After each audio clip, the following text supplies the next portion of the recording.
And now let's turn to Hong Kong. Offshore market tumbled on Monday, extending last Friday's losses. The city still grappled with tensions between protesters and the police. And Hang Seng Index closed down 1% to 28,106 points. And local real estate developers bore the brunt of the losses due to the unrest, with heavy downfalls across the board.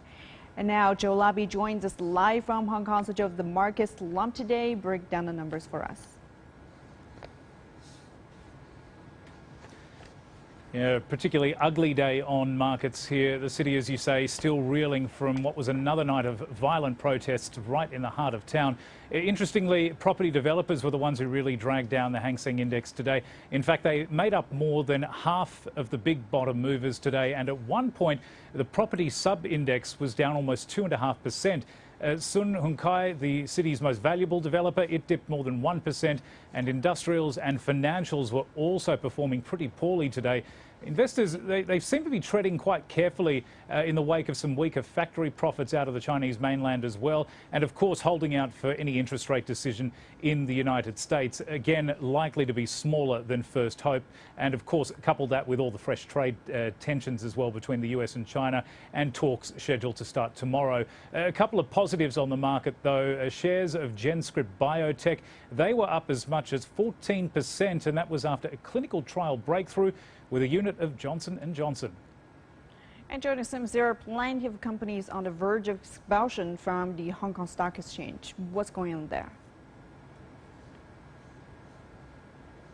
That's right, a record 20 companies, in fact, are actually staring down the barrel of expulsion from the exchange if they can't convince regulators here that they have changed their ways. Now, these companies are all suspended at the moment, and they have to meet a deadline by Wednesday to show cause and have their shares resume trading again. What is interesting, though, is that if these firms either miss the deadline or can't have that suspension removed, it would lead to the biggest number of delistings that the Hong Kong Exchange has ever seen.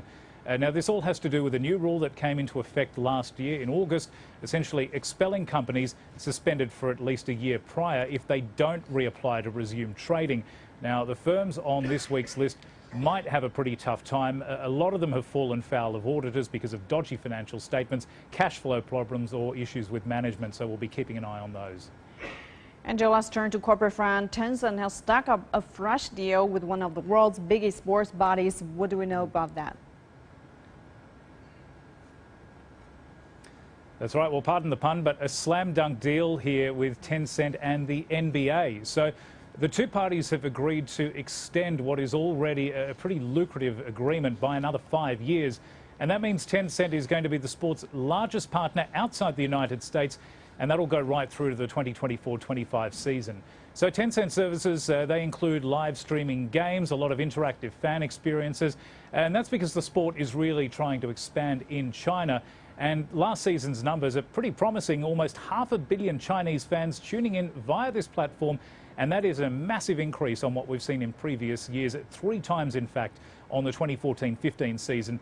So this expanded partnership is going to give fans more access to both live and on-demand video, and a massive vote of confidence for the digital empire on behalf of the NBA, because we know that Tencent has really been trying to find new ways to broaden market share and also rekindle its status both in Hong Kong and abroad as somewhat of an investor favourite.